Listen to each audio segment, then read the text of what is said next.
বিয়ের দাওয়াত খাইনি তো কি হয়েছে, আজকে কিন্তু ঘরে বসে হচ্ছে আমরা বাইরের স্টাইলের রোস্ট রান্নাটা করে আজকে খেয়ে ফেলবো। সেটাই তোমাদের সাথে শেয়ার করছি। ধরেন আপনাকে কোথাও দাওয়াত দিলে তখন রেগে মেগে ভাবে রান্না করবেন আর খেয়ে ফেলবেন। হ্যালো গাইজ, আসসালামু আলাইকুম। চলে আসলাম নতুন দিনে নতুন একটা ব্লগ নিয়ে।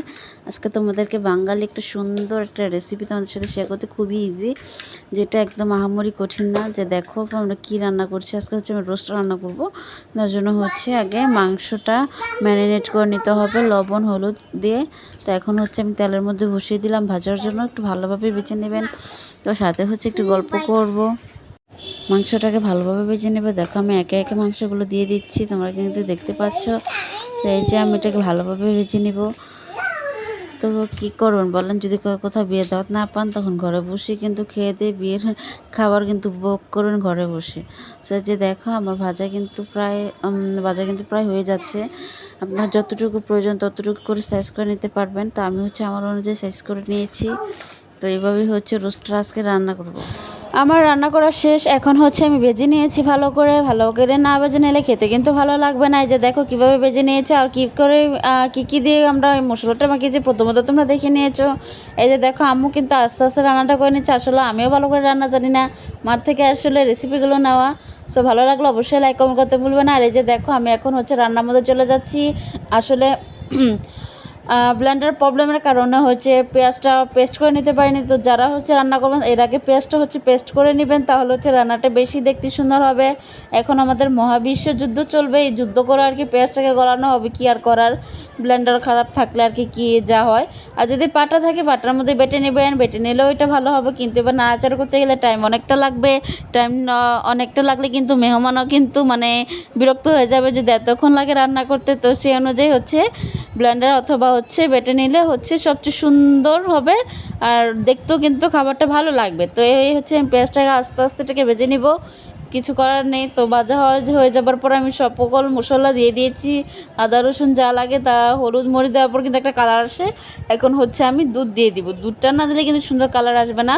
আর সবচেয়ে মজার বিষয় কি জানেন, দুধটা দেওয়ার পর এটার কালারটা অনেক সুন্দর আসে, যেটা বলার বাইরে। একদম আপনার রেস্টুরেন্টের মতন একদম কালারটা আসে, যেটা আপনার বাহিরে যেটা কিনে খাবেন এটা ঘরে যখন খাবেন অন্যরকম একটা টেস্ট পাবেন। তো এইভাবে হচ্ছে রান্নাটা করবেন। আজকে একদম ইজিলি রেসিপিটা আপনাদের সাথে শেয়ার করছি।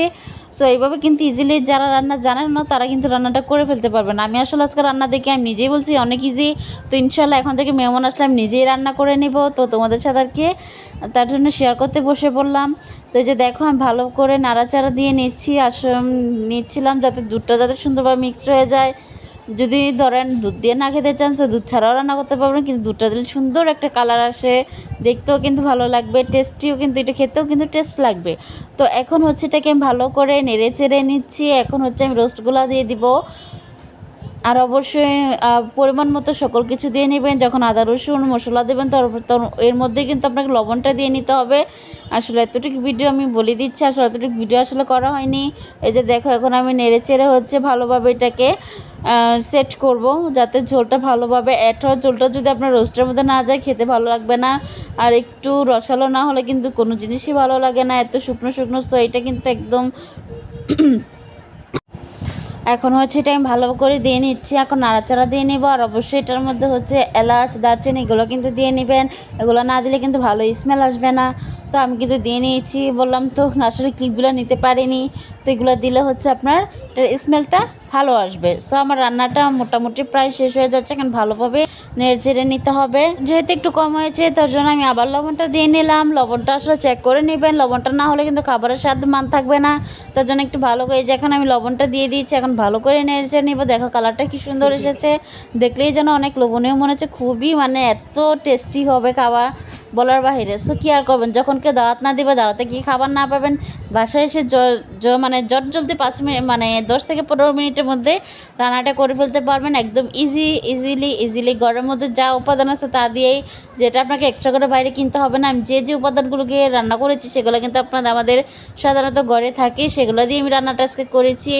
আর অবশ্যই উপরে যে একটা কাঁচামরিচ দিয়ে দিতে পারো, এটা দিতে এতে তোমার খাদের স্বাদটা কিন্তু আরও বেড়ে যাবে। যখন আর একটু ঝাল ঝাল না হলে কিন্তু রোস্ট ভালো লাগে না।